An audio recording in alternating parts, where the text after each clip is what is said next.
Hi everyone and welcome to KavitaTV. It is the place to be if you are an extraordinary woman looking for extraordinary love.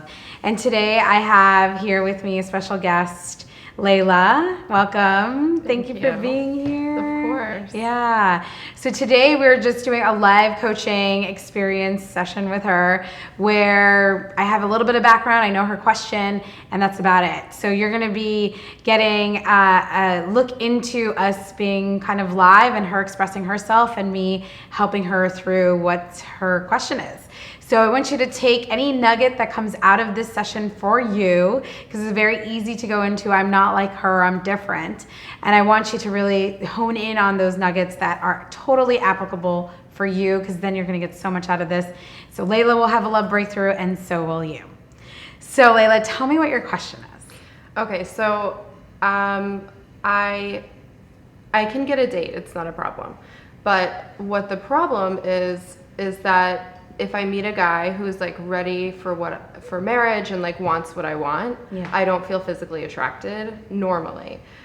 And then on the other hand, if I'm very attracted to a guy, he doesn't want to commit, or he only wants to have sex, or it's just, it's like I can't reach the middle ground. Yeah, it's like you can't have both. Yeah. And so when you are meeting a guy that's available, and you are attracted to him, is it when he says that he is available, or you recognize that he does want something further, that's when the attraction shuts down, or it's kind of shut down from the beginning? It's shut down from the, well, it's just when I meet someone, I can feel like if I'm attracted or not. Yeah. Usually pretty quickly. So like last night I went on a date and I met him and he's an amazing guy, but the minute I met him, I didn't feel anything. Yeah. So. And it's usually you're not feeling something for the men that are ready for something more, right? Right. Like, even if I don't know that they're ready for something more at the beginning, like I feel it in the beginning, and then I've noticed that it's becoming a pattern. Okay. Got it. And then the ones that you're not so, or the ones that you are excited about are the ones that are kind of like the bad boys. They're the bad boys, and they're the ones that like don't really get in touch, or they're the ones who want to hang out at like 11 p.m. So it's like I don't know where the middle ground is at all. Got it. So what is your perception of your parents' relationship? Because I'm going to really help you start to see why this dichotomy is happening for you. Because I think it's also like there is, you were saying before this, there's like a rift between physical connection and spiritual connection as well for you, right? Yeah, okay. Yeah. So tell me your perception of your parents' relationship. So I don't have any memories of them actually being together, but because they divorced when I was 3. Yeah. My father was an alcoholic and he passed away when I was 13, and my mom's just been a single mom her whole life and never started dating until like last year. So she's always been single. My dad was never really there, and I have good memories of them both, but never together. Yeah. Okay, got it. And what is your relationship like with your mom?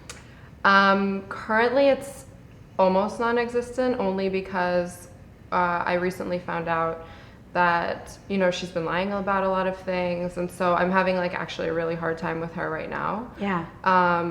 And I just don't feel like I trust her. So it's hard for me to be healthy and like thrive in my life while also having to like constantly save her.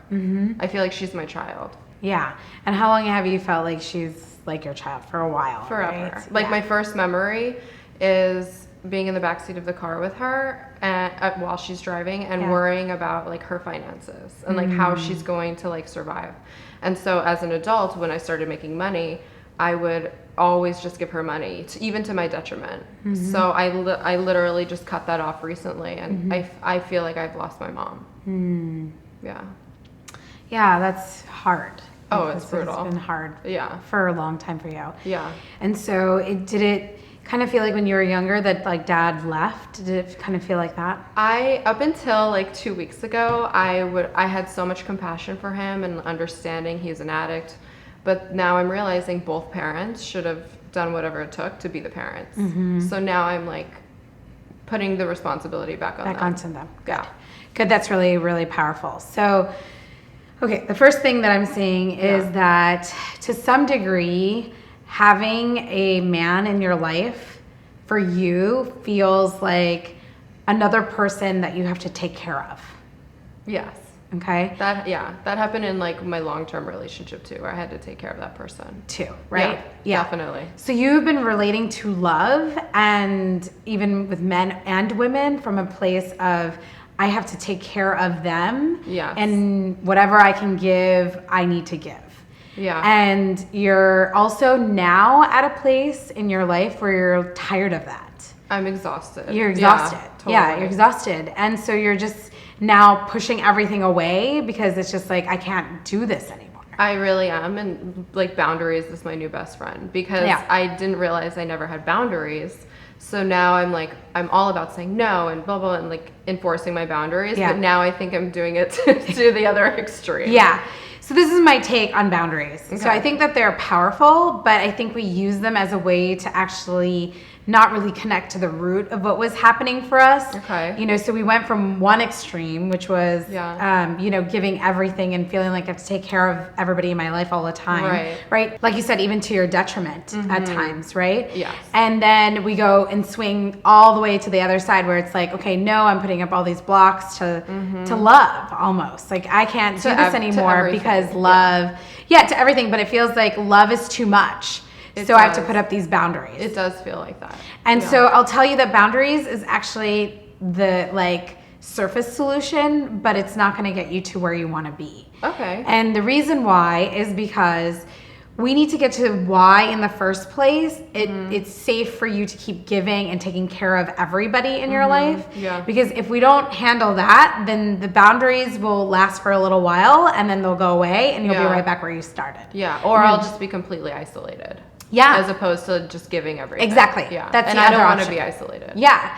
That's the other thing. And you're feeling that isolation right now, which is really hard and and really like emotional. I'm still taking action on dating. Like I still believe that it's possible. Yeah. I just know that like I want to deal with these patterns. Yeah. Yeah. Okay, perfect.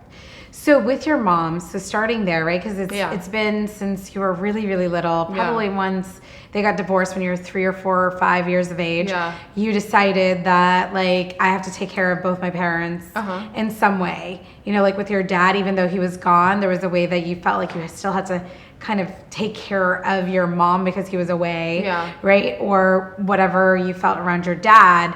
I can still feel like ties to like just nurturing him from afar, even saying, you know, I know that you have that ability and I want to keep connecting to you, but not from the same place that I have. I want to be your daughter. Yeah. And I want to come to you with my sadness or with my happiness. Yeah. And I want to do that from now on. Okay. And you don't need necessarily her to say anything other than, you know, even if she says, I get it, but, and she goes into her own thing. Yeah. You are the leader in that relationship. Trust me, I do. I would love to not stop doing that. I will try for sure. So how this is connected to that, like kind of attracting in the man and him wanting something more like the nice guys and then not liking them in the bed and attracting in the bad boys, is basically you haven't had space for a man in your life thus far because you've had your mom in that space. Exactly. So as you allow yourself to reconfigure that relationship and you're safe, you're okay. Yeah. She can't affect you literally unless you let her. So I know that that's a fine line, but you have to start to be more aware of it versus hiding from it. Okay? So as you're relating to her from that space, suddenly you can feel, you'll feel it. You'll feel a space open up in your life where a man can be. Okay. And then this relationship that you're having to bad boys and nice men start to shift. Okay. And you'll probably start to attract in men that are spiritually on your par, physically attracted to, and something can come from it. But right now you're not attracting that in because there's no room for that man. There's no room. Yeah, that's... At all. I feel that. Yeah. I definitely feel that. So you see the connection. Yeah. Of course. Yeah. Okay. So how is this feeling for you? I hear you and I feel it and I want that. Yeah. I'm scared to have a relationship with my mom again. And I'm hoping that I will be able to catch myself. You can be the child. Yeah. And I think in addition to what I've been doing is letting other people like nurture me so that I can like learn to feel what it's like to like be the child. And maybe that's also why like when I meet guys who are like ready to get married, I'm just realizing this, that maybe it's like because they're like ready to like take care of me and everything, it like kind of freaks me out. Yeah. Because I don't know what it feels like to be really taken care of. All right. yeah. If I had like a bell on my I love it. But that's right. Okay. That's right. And you're strong enough, Layla, Thank to you. handle your mom, and she's I love her. a special part of your life. Yeah. And the more you connect to her, the more you can connect back to yourself too. Yeah. Because the less you start to judge her, I mean, the second level of this is like just asking her about her childhood and asking lots of questions about why she is who she is. So you start to just see, I get it. Like, I get why she is this woman, you know? So you're not judging her so much so that you have also more space to just be the child again, right? Because the more you know about her and why she is who she is and you have compassion for it, the less energetic ties you have to her. Yeah, I have a lot of energetic ties that are like filled with resentment. Yeah. So I do need to work on that for sure. Okay, good. So awesome, and I want to hear all about how this goes with your mom. You will. Stay in touch with me. I will. And for all of you, thank you so much for watching this. And I want to hear, how did Layla's story and what we talked about today resonate with you? I know one of the big things that comes up for all of us around love is parenting our parents. I've done it myself so many times. So ask yourself, one of the questions I want you to ask yourself is, are you doing that with your parents? Because what it's doing is actually cutting you off from getting vulnerable with the people that do love you, no matter what they're like, and letting that in.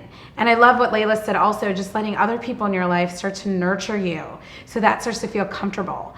And that will then translate over to men, because all they really want is to take care of you, the good ones. The ones that you're also attracted to, not just the nice guys, but the ones that you're attracted to and the ones that want to take care of you. And that needs to feel comfortable for you again, and allow yourself to get vulnerable with them, because that's what they're really looking for, is that woman that they can connect with, you know, and you're looking for that too. Yeah. So ask yourself that question, and I want to hear all about it over at KavitaJPatel.com. I want to hear, are you parenting your parents, and how are you doing that, and how are you going to start to shift that for yourself? And if you loved our video today, please subscribe to the YouTube channel. We have more videos like this where I coach people live, and you're going to get so much out of it. As they're having their love breakthrough, you're having yours. So thank you so much for joining us today, and I'll see you in our next episode of Kavita TV.